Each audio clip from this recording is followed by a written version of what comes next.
Let's get it. Welcome to Chatting with Chief, hosted by Backpack Technologies LLC, a place where we talk about some of the hottest buzzwords and concerns in the IT and cyber worlds.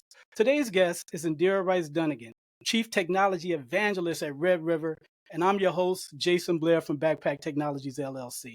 Indira and I, we go back a little bit, so she's very impressive. She had a very impressive background, but hey, let's just meet her and let her introduce herself. Hey, Indira, how you doing? Hey, good afternoon. It's great to see you, buddy.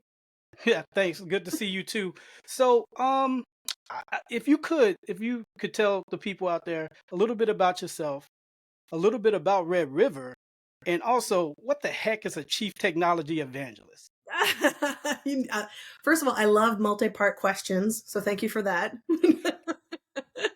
Yeah. I'm just kidding. I'm so excited for you. I gotta say, first and foremost, thanks for having me on, Jason, but I'm also so proud of you, of what you have done with this platform and who you're trying to reach out to, and you continue to take care of our brothers and sisters in arms, and that's a passion for me too.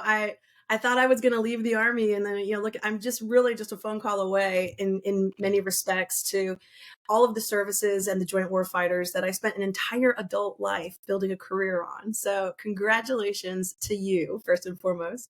Thank you. I'll start off with just a quick intro of me. I come with 22 plus years of experience from the Department of Defense. I was an Army signal officer. And I ended at the Pentagon as the Chief of Budget and Legislative Affairs for the Joint Staff J6.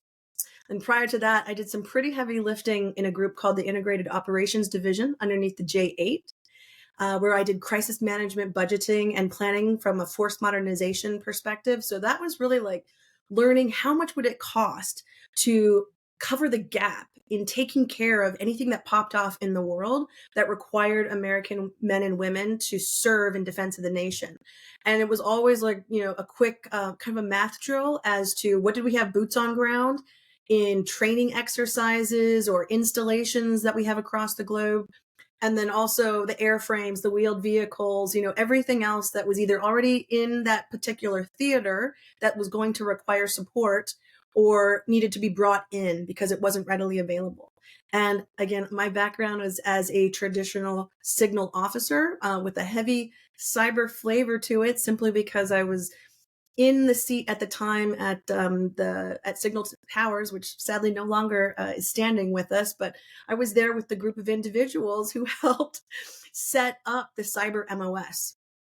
So I was the XO and the S3 and the XO for the 442nd at the time when we were actually putting that entire curriculum together and standing it up for both our warrants, our officers, and our NCOs, our enlisted. So super exciting, to be a part of something like that from the very beginning, but also was pretty senior in my career when that happened. So it didn't make sense to jump to cyber. And so I supported cyber from that signal kind of perspective. And I shared carrying the burden of that with the intel community as we went back and forth between an intel commander and a signal commander to sort of lead the charge in all things cyber protection for the services. So it was a very exciting time. I think your second question was, what is Red River? And I am very, very proud to be at Red River. It's been probably a long time coming, but they were a fantastic partner of ours when I was at NetApp. So after I retired out of the Pentagon, I went to NetApp and just had the most amazing experience with one of the best teams I could have been privileged to work with. And so shout out to all my NetApp peeps if you're logging in and watching this. But they gave me a really great education, as to what is an OEM and how do they put their products together and how do they go to market with those products to the various public sector customer base.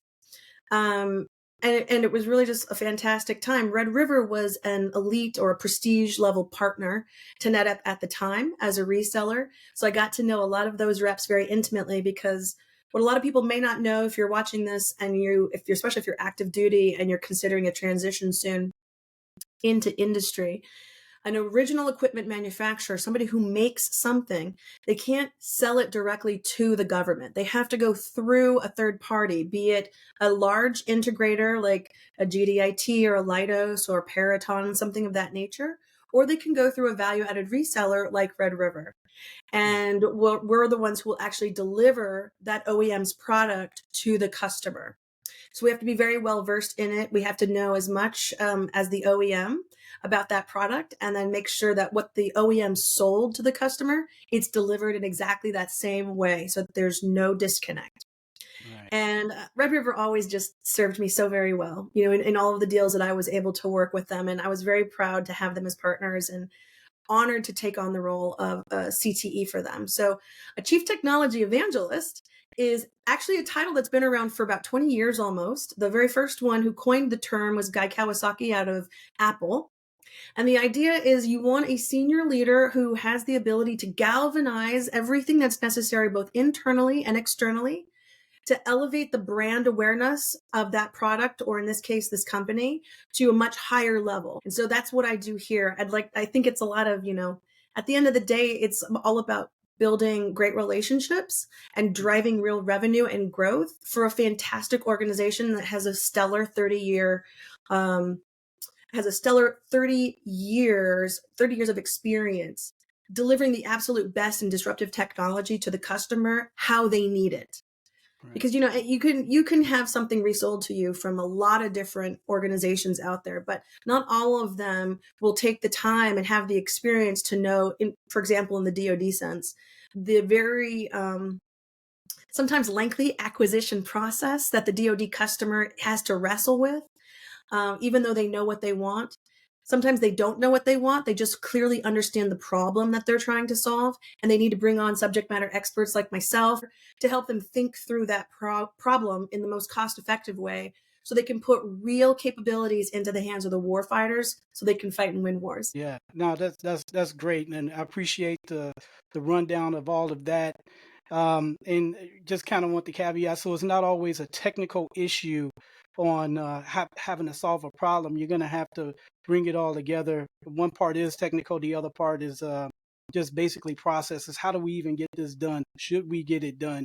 And that's why I think you fill in that void. I would assume greatly. I mean, because I've known you for a little while, and you're good people. So let's talk about this. You already kind of alluded to it. So we're talking about diversity, debunking some myths, right? Yeah. And like you said, your role of disruption. So let's kind of take it back a couple steps, right? So we already know that the military is a microcosm of the larger society, right? So do you believe that that one, is it diverse enough, right? And is there still more work to be done? Yeah, that's such a great question. And it's something that we don't talk enough about openly because it's become such a dangerous thing to say because of how things can be misinterpreted. I think everybody comes into a conversation like this in today's day and age with a lot of bias. And that creates an environment where, you're walking on eggshells trying to understand your place in that conversation and what you can do to improve a particular environment or situation. I mean, like, your podcast, for example. I mean, I think I'm the first female that you've had, right?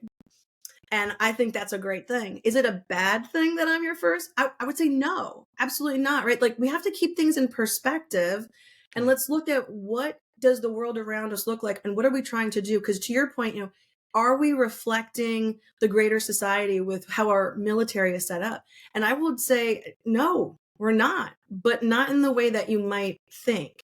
I think factually, if we look at the racial diversity across the militaries of the different countries that, one, we are allies with, and two, that we understand tangentially, the racial diversity in the U.S. military is among the highest in the world. The highest. And when we look at the racial diversity of the Army alone, and I'm an Army girl, go Army, beat Navy, at least one day a year. Otherwise, I love I'm an equal opportunity service lover. Right. Except for that one day in December. You feel me, right, Jason? If we look at the numbers if we're looking at ethnic diversity within the United States, and then we look at the ethnic diversity that we have in the military, it's really overwhelming what the military has done to create opportunity for people of all ethnicities, right? I think we are, from the last census in 2023, and you can fact check me after this, Don't come at me in the comments if I'm way off in the numbers, but for 2023, I believe we were almost at 71% as for whites within the United States. And it's broken down.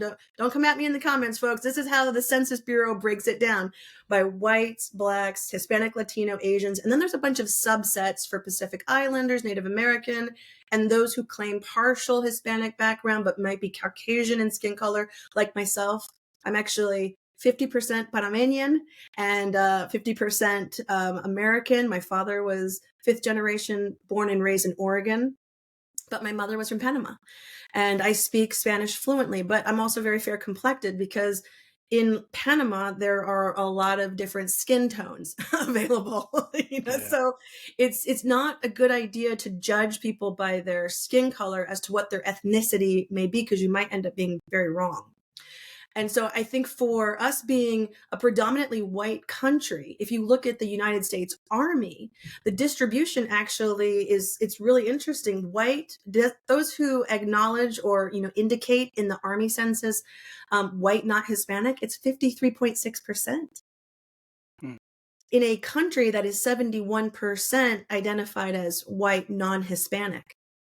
Our numbers from the census of last year, and these are estimates, of course, but I think for Black African Americans, it's an estimate of 13.6% of the U.S. population identifies as Black in the census. Right. But in the United States Army, we have over 20.3, I think it's 20.3%. It's just a little over 20%. So we actually have higher numbers of representation of African Americans in the United States Army than we do writ large of the country. And by a big chunk. So that is impressive. Same, now actually for Hispanic and Latinos, it's a little bit lower. They're about 19% of the US population currently by estimates, and it's about 17% for Hispanics in the United States Army. And then of course there's a lot of others. I think for Asian, if you identify as Asian, I think it's like 6%, but I think in the Army we split that up between Asian and Pacific Islanders. So I don't know, those numbers are a little fuzzy, but Asians alone in the US Census are I think allotted at 6% in the estimate. So they're almost right on par if you're willing to include Pacific Islanders into it, like we do for the Army numbers. So, it's not a question of like, how do I feel based on what I see? It's really more of what are the numbers telling us based on what's currently available in the United States by ethnicity, if that's something we want to focus on. And then is that represented at least comparatively in the service? And I would say you actually have much more representation for minorities in the service, maybe more so than any other profession in the United States. So, and I don't even know if that was necessarily intentional in all cases. But I do know that if you're looking for opportunity, you can go up as high and as hard as you're willing to work when you join the United States Army and our Department of Defense Services. Well,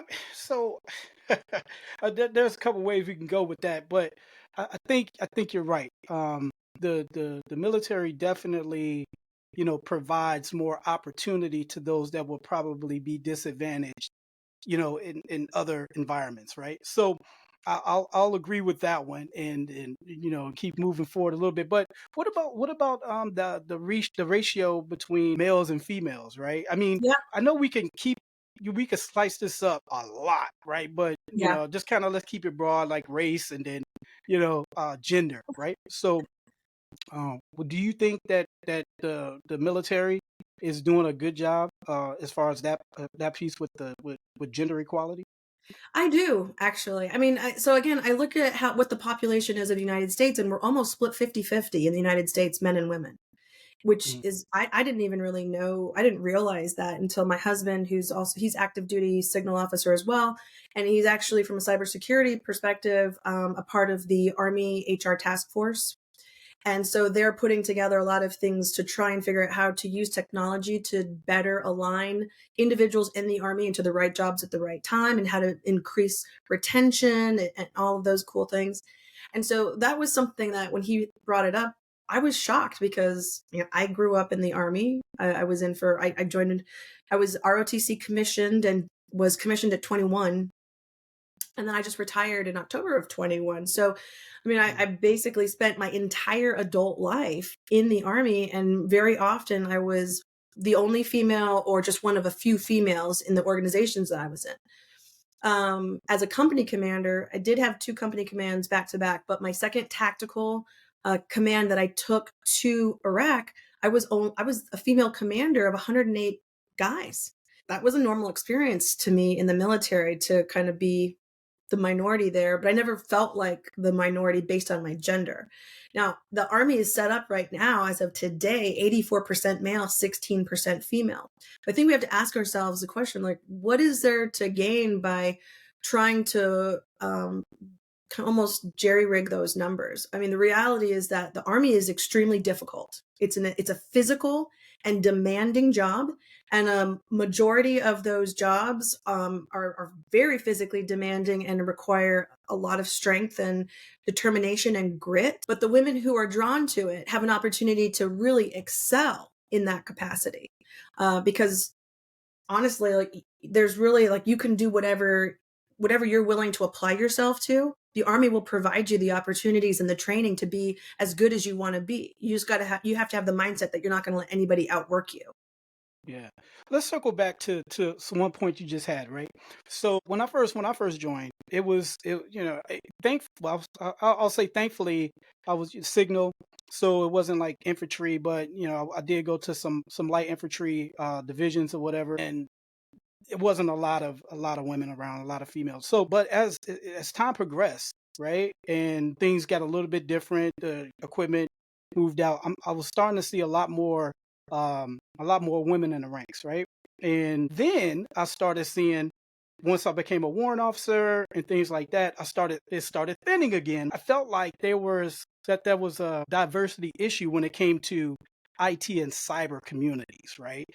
So you came up along the same lines. Did you feel that same way, or do you think that the Army is making strides to diversify in those areas? Well, I think the Army is doing great things to diversify in that particular area. Where we're Mm, failing is as a nation. Where we're yeah, failing is as a country, because we're not doing enough to bring enough Americans into the STEM fields. And then, of course, that becomes, if we take that total number or the gap, the delta that exists when we put ourselves up against other countries and near peer competitors, we're so falling behind in the amount of students we have going into college, completing college, and then actually pursuing STEM degrees and STEM study. That the Army is going to reflect that to some degree. So it's not so much that we lack women technologists in the Army; it's that this country lacks technologists writ large. There's just not enough of us that we, in order for us to be competitive and to make the different fields within our country that are important, like defense, yeah. have a nice showing of, the different genders and ethnicities, et cetera. Because we would like to show that representation. I think, it comes from a good place. It comes from us wanting as a nation to show the world that we have opportunities for everyone, right? And we want a picture of what we do to reflect that. But it's hard to do that if the desire isn't there. And that's where we come back to, like, even the gender question in the services. There just aren't a lot of women dying to get into the military. We need to improve in how we relate to the generations of today that we're looking to actively recruit, as to why the Army or the services writ large can be a home for them, can be a place for them to learn and grow and be extremely successful. And that's where I go back to my earlier point that you got to have some serious grit to be successful and to rise in the ranks quickly in the Army, because it's merit based. So if you're not achieving the results, the desired results that your chain of command is looking for, it's going to be hard for you. But if you are achieving those results, if you're delivering them consistently, and you're able to galvanize your troops as a leader to do things even they themselves did not think was possible, there's really only one way for you to go, and that is straight up. You got to believe and you got to work. I believe that. So we're gonna shift gears a little bit, because I think we could do a whole podcast just talking about that all day, right? I do too. Um, Yeah, I do yeah. too. I So mean, like, because we're not without challenges. I don't want it to sound that I have just some rose tinted glasses on. There are real yeah, challenges that we all have to address, and not just in the military. We have to address them as a society, and we have to look at them in context of our nation.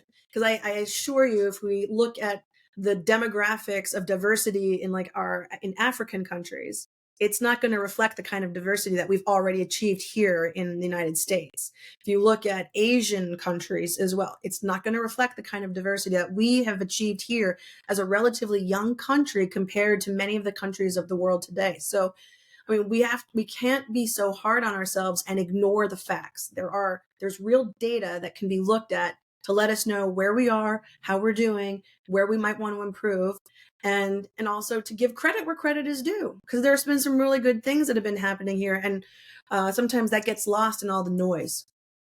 Yeah, yeah. I think, and I know I said let's shift gears, but I think too that just culturally, right, the civilian world versus the military world are so different. It just felt like when I joined the military back in the 90s, right? A lot of the same values that I had going into the military were the same values and that I picked up in the military. I mean, they wasn't too far off, right?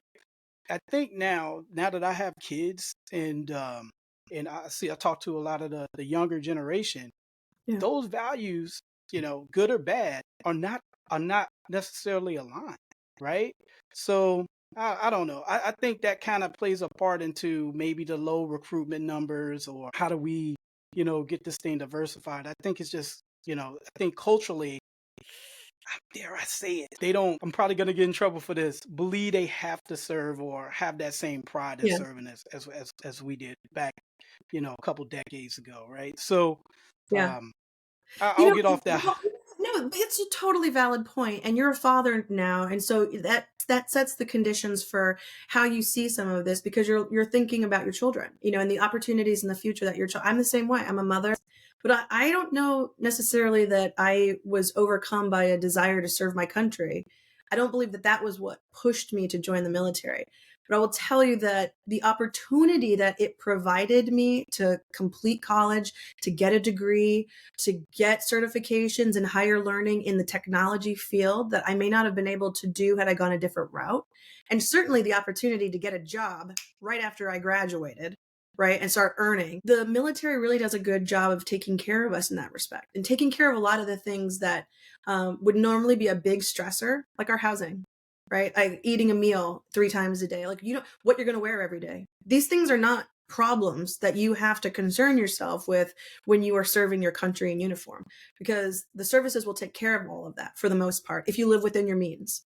Yeah. But I do think that there's something to be learned just by giving it a go. So in the case of just feeling like, I think kids today, they want to be a part of something bigger, and you and I wanted that too. Like that never changed. Um, if you're a basketball player and you're really good and you have the opportunity to go to any number of teams, you're going to want to go to the most winning team you can find, right? And I think that applies to the services as well. We need to do a better job of telling the recruits of today that this is a winning team. And if you want to place on it, you're going to have to earn it. And that's kind of where like the most fun comes, is when you realize you've earned it on your own merit. If we make it so easy for them where we just hand it over and they haven't really earned anything, once they get there, they're going to be sorely disappointed. Oh, yeah. Because at the end of the day, what they want more than anything is to be a winner on a winning team. And you But can see, do that with yeah, us. I agree with you. I agree with you, right? I agree with you. However, it has to be instilled in them, right? Because, you know, I go to basketball games with my son and all this other stuff and, go to his track meets. And I'll tell you, there are people there, like some of the kids there. I don't want to beat them up too much, but they the ones that's coming up that they're just there because they have to, right? Right. And But why some is of that? them, But why is that? I feel like we have brought up several generations of kids who are used to getting trophies for just showing up. Right. And yeah, that's where that mentality comes from. And sometimes in school sports have been watered down to such a degree in many cases too, that, you just like, meh, it could be more the parents pushing it than the individual. But I also know that if you've got somebody like Kobe and LeBron, these guys did not spend their time doing anything other than trying to be the very best. And then they sought out opportunities to accelerate that. And we need to be looking for those same type of kids coming out of high school and nurturing them while they're in high school, especially in low income areas or areas that are just not as robust in opportunity, so that they realize that they are not alone and they have a support mechanism in place to get them to where they want to be. But they got to want to go there. They got to want to have it on their own. And so as long as we're looking for those kinds of folks to join our ranks, it doesn't matter their gender, it doesn't matter their ethnicity or their religion, it doesn't matter where they grew up in this country or what their parents' tax brackets were. What we need to do is show them what the future could look like if they're willing to be a part of something bigger than themselves. And in order to do that, it will take work, but don't be afraid of the work, because the reward will be great. High risk, high reward type of discussion needs to take place. And I think, you were a great mentor your entire military career. And I know you brought a lot of folks up with you as well. You encouraged many enlisted soldiers to jump the line and to go into becoming a warrant as well. And I bet you they reach out to you to this day, the folks that you've sponsored and taken care of. But they do that because they trust you, because they know that you saw in them something that they themselves weren't sure it was possible. And then you showed them it was very possible. And now look at them now.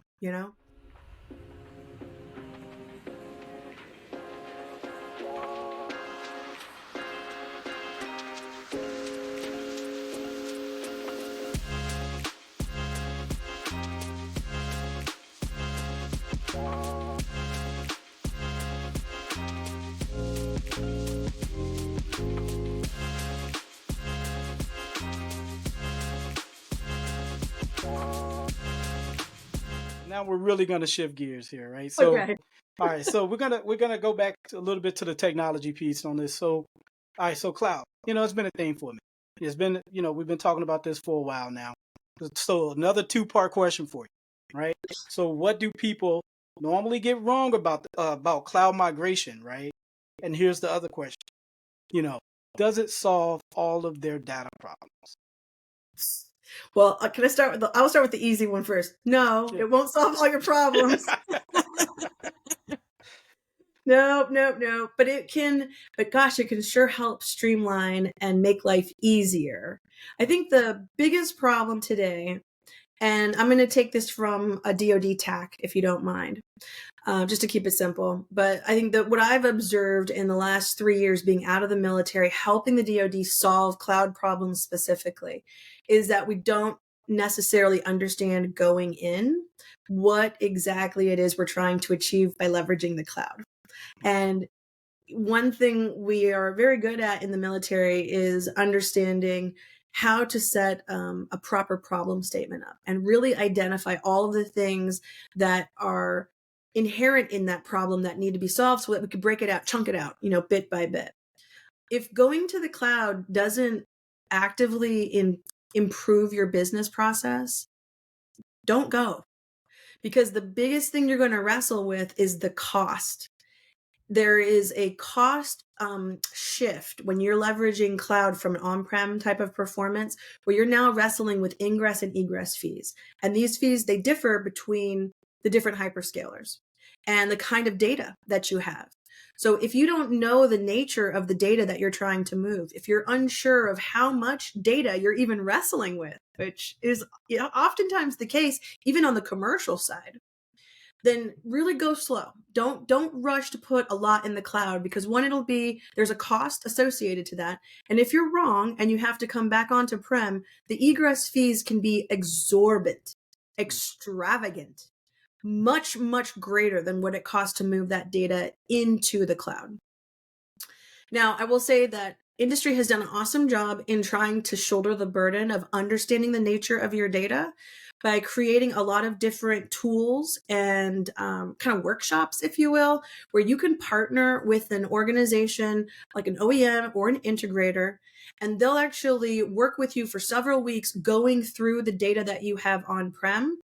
They have all kinds of software and tools that they can plug in, and they're not looking at your actual data. They're looking at how much data is being used, all in zeros and ones, right? So there's no security issues that you have to be concerned with. All they're going to tell you is where the data is, who's using it, what's hot, what's cold, and give you an idea of if you're going to move stuff to the cloud, what is the best use of that cloud for the dollar? So that you're putting the right things there that you're not going to necessarily ever have to move back down. So save you money in that way. But then also, are we putting the right things in the cloud to help accelerate the distributed model that we want to execute? Because really that's the whole point of the cloud, is you want to be able to have your data, access to your data anywhere. But if you can't control the data even while it's on-prem, and you're not sure of the nature of the data while it's on-prem, you're going to be in a world of hurt as you try to figure this out, because likely you do not have cloud practitioners already working with you, right? It's generally traditional data center trained professionals who've been doing that for, in the DoD, upwards of 10, 15, 20, maybe even 30 years. Working in a data center that may be a Frankenstein of sorts when it comes to the architecture, because of how we procure our hardware and our software. Because we're on these 3 to 5 year cycles for refreshes and renewals, and then we have FAR regulations for a long time that have been limiting us to lowest price, technically acceptable options. There are a lot of ways around that. And I think that's one thing that I actually love about my job, is I feel like I get to color with literally every crayon in the coloring box when it comes to available disruptive technology in the space. And I can work with my customers. And by customers, I mean specifically the PEOs, the PMs, the guys and gals running cloud business, running large storage and data business, AI driven type mission outcomes. I can work with those folks and show them what's in the architecture writ large across the Army, the Navy, the Air Force, the Marine Corps.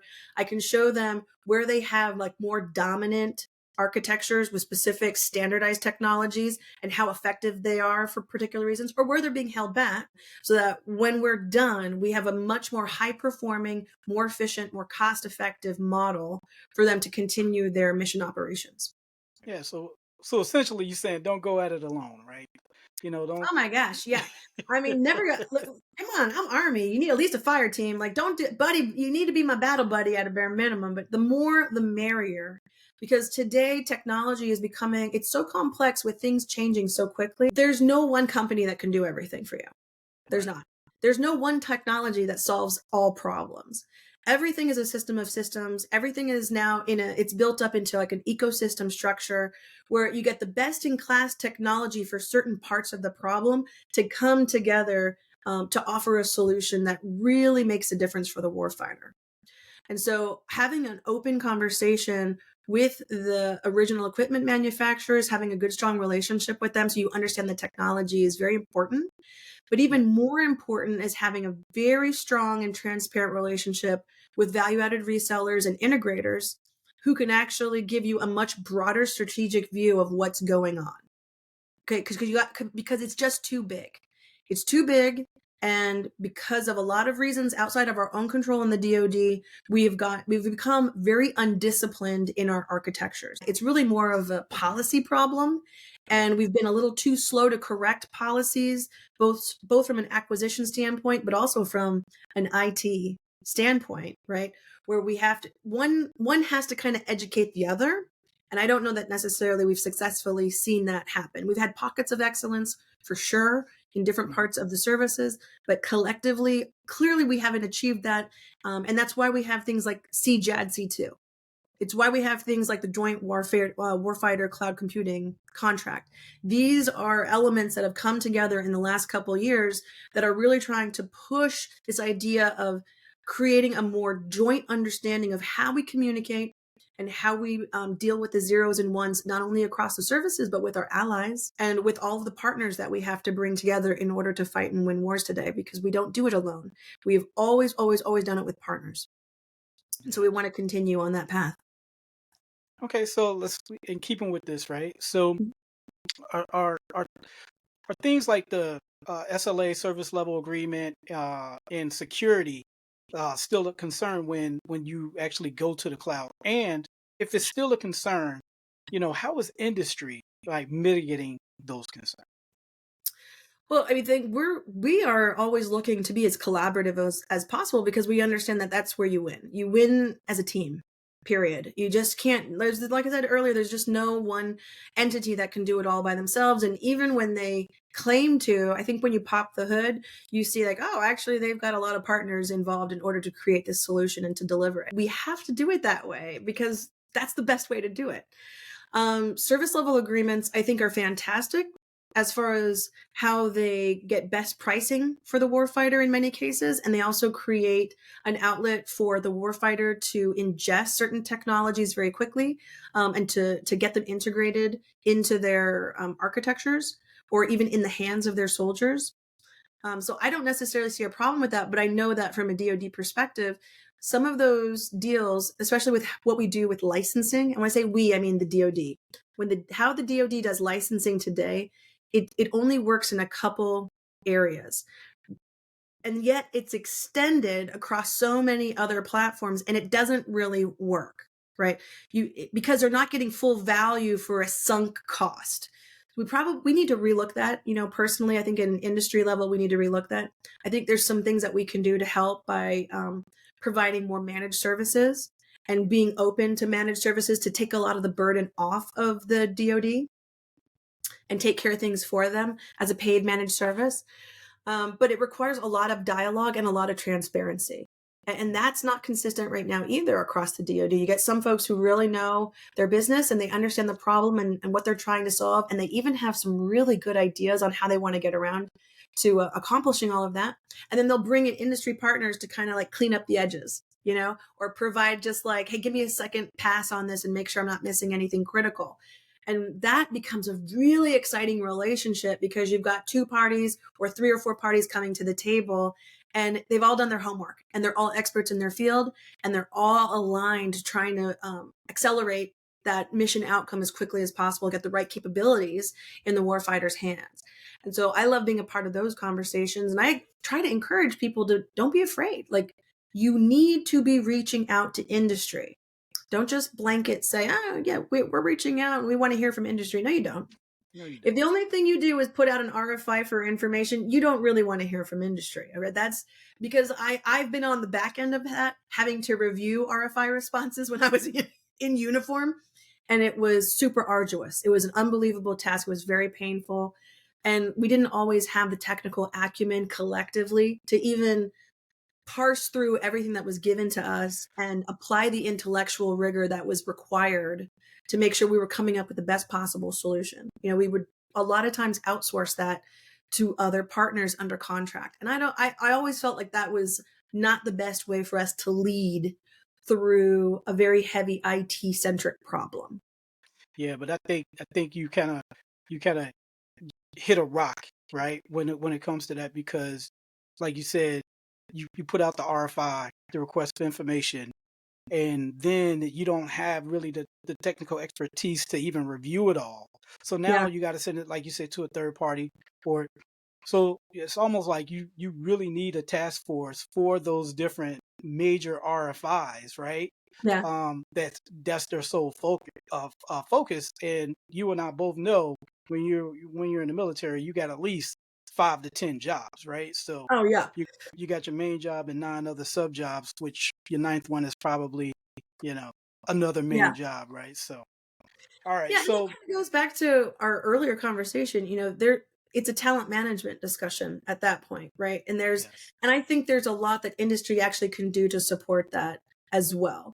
So, you don't have to always outsource the intellectual rigor on figuring out what the best widget is, the best software, the best hardware. What you do need to do is lean in heavy to trusted partners and even new partners simply to hear something different. Right? Like, it's important. We don't want to be locked up into an echo chamber with the same usual suspects. We want to make sure that we are talking to as many smart, focused, and well-read subject matter experts as possible. And there are a lot of entities that they make a practice of that. We make a practice of that because it's the only way that we can do our business efficiently and always stay ahead of the game. So we take a lot of pride in the partnerships that we have. I think a lot of really senior leaders in the DoD right now, too, a lot of them are doing a great job in staying very vocal and publicly sharing on LinkedIn and in the public speaking circuit exactly what their priorities are, exactly what their biggest rocks are that they want to break, and kind of precisely what they need from industry. If all you need is like a lower price tag, just say that. Right. Because a lot of times what holds us back in the communication is a failure to just be totally transparent. And I don't always understand where that comes from. Sometimes sadly it can come from as simple as a place of just too much pride and ego, being afraid to admit that we just don't know what we don't know. Other times there's a confusion in the right and left limit based on acquisition regulations as to what can be discussed and how it can be discussed. We need to get in front of that. And a lot of folks in industry have been doing that kind of work for so long. They can help the DoD understand that better. But I think certainly inside the DoD, we could do a better job of making all of that understanding a little easier for the folks who have to carry 4, 5, 6 different roles, 5, 6, 7 different jobs. You know what I mean? While they're in uniform, it shouldn't be painful or hard. It should be exciting. It should be time consuming, but it should be completely rewarding. And if it's not, then we've missed something. Yeah. All right. So, all right. We was talking about the current. So let's talk about the future. All right. So disruptive Yeah, technologies, right? talk about the So future. what are some of the most disruptive technologies that's either like out right now or that you see on the horizon? Well, I mean, the no-brainer is what everybody's been talking about for the last couple of years. Obviously, AI and machine learning is just driving stuff like, it's driving so much conversation, and it's exciting. Yeah. It feels new, even though it's actually been in use for quite a long time. We are seeing it now in everyday application. Like ChatGPT was so good at bringing everyday Americans and even kids into hands-on use of AI technology, which is pretty dang exciting. So I'm really excited about like the CDAO office for DoD, what they've been doing. Also, I got a shout out to them and to Quentin and his team over at CDAO, Bonnie Evangelista, who has a phenomenal podcast called it's Mavericks, something Mavericks. Forgive me, Bonnie, but I didn't write it down. But y'all need to check that out. Hopefully, we can put it in the comments or something to get people listening to that, because it's really doing a ton to accelerate acquisition with an AI or big data type of hook to it. Hmm. And I think that's exciting because it just makes it real and something that people can play with right now. Of course, the Jake prior to that, um, Joint Artificial Intelligence, I think, Center. When I was back in the Pentagon, it was just standing up, and its whole premise was to set up the policies for what AI and AI use would be, how it would come about for the DoD, and they've done really fantastic stuff. They've been subsumed into the CDAO office, and so I mean, I think that's a good thing because they're starting to centralize the smartest and the best talent for AI as they know it in AI and machine learning, so that it's also easier for us in industry now to reach out to like one belly button to figure out how can I support this? How can I help you? How can I accelerate this? Right? We don't have to go to 50 million places to try to figure out what the heck they're focused on. So AI machine learning is a big one. 5G and NextG, like, oh my gosh, very excited. There's a Satellite 2024 conference here in DC that's happening in a few weeks. It's the biggest C4ISR conference of its kind. So I'm very excited to see who's all coming out to that, both from a DoDIC perspective, but also from the partner perspective and industry. It's just a really huge growing industry, and what it's doing in the space environment, it's pretty mind blowing. And then kind of not really so much DoD, but more on the commercial side and we don't hear a lot about it as nano services, but these are like these really kind of cool, but also scary technologies like the gene editing tech that's out right now and the brain computer interfaces or BCI interfaces that they're actually in practice. They've got, a lot of really crazy studies and data that's coming back where you're like, God, I think I know how they did this. And that's slightly terrifying to me, but it's also exciting because it's a crazy pivot point in technology today, right? So we're in a time right now that will be annotated in the history books of like, when did this start? Right now. Started Yeah, right now. So yeah, it's just really, really exciting. Yeah, we was talking about, when we joined. So when I think about where we were and where we are, I feel like we're in the future, right? So we're actually living in the future. It's kind of weird. So what will we be in a few years, right? Well, and then maybe in even 2030, 2040, where do you see AI taking off? Yeah, it's kind of mind blowing. I mean, I don't have a crystal ball. I wish I did. I will tell you though that right now, what AI is able to achieve, the Congress is talking right now about what rules do we need to put in place, regulations we need to put in place to keep people safe, because a lot of people have been saying this, that there is certainly a potential harm to the public if AI is misused. And I think just last week we saw some calls, robocalls, that were using AI to generate voices from presidential candidates and the current POTUS, sending messages on robocalls to Americans to do or not do certain things. And that's really dangerous. That technically that should be a crime, right? If I'm not a police officer and I dress up as a police officer and I try to pull you over and cite you or whatever, like, that's illegal. I'm impersonating an officer. So what about if we're impersonating just average Joe Blow, like just you and me? What kind of a crime is that? And what kind of protections can be offered to us if somebody tries to do that? Much in like how our identities can be stolen, just with criminals, getting our stuff off the internet and our emails, and not shredding documents before we throw them in the trash, right? I think there needs to be some kind of extension of protection to the American people against leveraging AI in an unscrupulous, nefarious sort of way. That's just the right thing to do.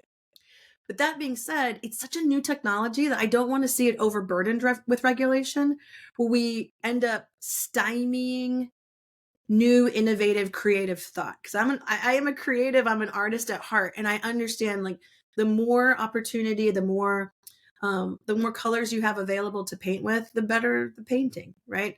So we don't want to like limit that creative part that is required in developing this kind of technology, because it is an art in many ways. That's one of the things I think is so interesting about the time that we're in. It's not a cold black and white 0 and 1 mathematical type stuff. There's an artistry to this, because ultimately we're trying to elicit a sense of humanity into what the AI can deliver, right?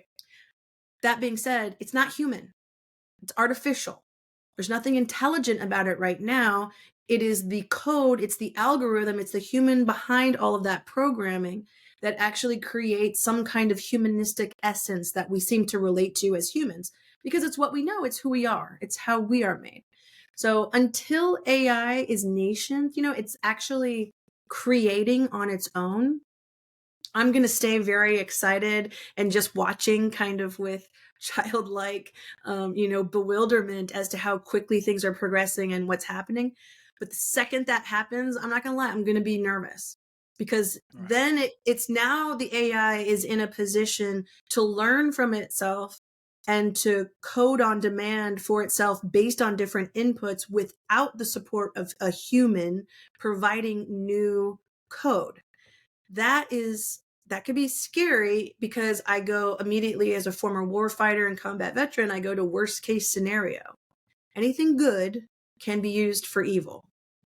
And if we were all saints, we wouldn't need laws if we were all angels on this on this planet, you know what I mean? So I have to know that there's somebody out there looking out to protect just the average human from some of the nefarious things that could come from AI if we don't put some kind of bridle on it. Right. Yeah, and I know it's a very hard question to answer, because we really just kind of got into this. Like you said, it's been around for a minute, but as far as public use and commercial use and all that stuff, Yeah. so and technology always doubles, triples, within the next couple years or whatever. So it's going to be Yeah. completely different in the next 5 years, right?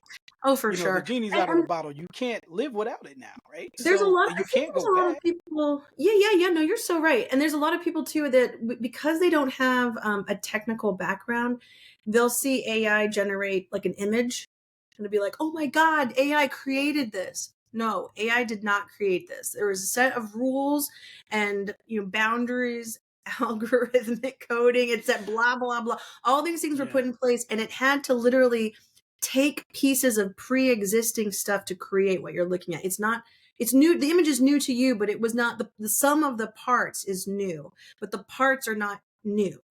Once that piece starts to be created on its own by AI, that's when we really need to be like, well, obviously we should be checking now before it gets to that point, right? We should be putting the different bumpers in place to limit how many strikes people pull here. Because if we get to that point and we haven't done it, we're too late. Stuff will be in the hands of the wrong people. And who knows, that might be the case now. You know, I mean, I'm not at the highest level of government anymore, so I'm not read in on what is happening across different vectors, but we certainly know enough just from the near peer competition with China and what they've done with certain platforms like TikTok, etc. Like, that's just a massive data ingest. That's what that is. And that's why the government has been so anti-TikTok for so long. It's because the product itself might seem, you know, just like something that teeny boppers want to spend a lot of time on. But if you understand what's really happening there with that data and what it can be used for, you know, it's mapping out every time you use a facial recognition app to find out what you would look like with false eyelashes or emojis floating around your head. Your face is being mapped. Mm-hmm. And every time you use a platform that auto tags you GPS everywhere you go, now some bad actor, whether it be from another nation or just some, you know, a pedophile, for example, they may have access, if you haven't locked that down, to know exactly where your child is because they use Snapchat without any parental supervision or technical know-how. Now that predator knows where they go to school, where they live, what route they take to go from point A to point B, because it's being all charted live, real time, GPS on that app, and then pushed out to anybody who's following that child. So you got to be very, very careful about things like that as well. And then extend them out into like a nation state use, and it's even worse. So it's even worse. Yeah, it's plenty to be concerned about, and we shouldn't lose too much sleep over it. We just need to stay vigilant, be smart, and have a plan. And then, you know, we know, you and I both know, no plan survives first contact. So be ready to change the plan and flex as necessary to increase awareness and increase protection as best we can. Yeah, but I don't know. I think though, if you still have like some idea on where it's going, I think you can plan accordingly, right? Okay, this is not how we envisioned it, but like you said, we need to pivot. So, Yeah. hey, Indira, it's been we talked about a lot today. We talked about a whole lot today, and I just want to say, you know, thanks again for meeting with me. But can you tell the people out there how can they get a hold of you? Yeah, absolutely. Please reach out to me directly. I invite folks to email me. You can reach me at Chief Technology Evangelist at redriver.com and ask your questions. Feel free to connect. I'm very active on LinkedIn, so please send me out a request on LinkedIn if you're there as well, and I'll keep you updated on all the latest and greatest technology that we're a huge proponent of here and that we highly recommend, as well as our various practices for cloud, 5G, AI, cybersecurity, and even data center infrastructure management. We want to align ourselves with all of the big problem fixers across the DoD that are focused on the nation's architecture and taking care of our service members so that they have the best possible tools at their hands wherever the nation may call them to serve. All right. Well, you got it, people. You know how to get a hold of it now. So anyway, Indira, I appreciate it. Thank you so much, and thanks for coming on the show. My pleasure. Thank you so much. Have a great one.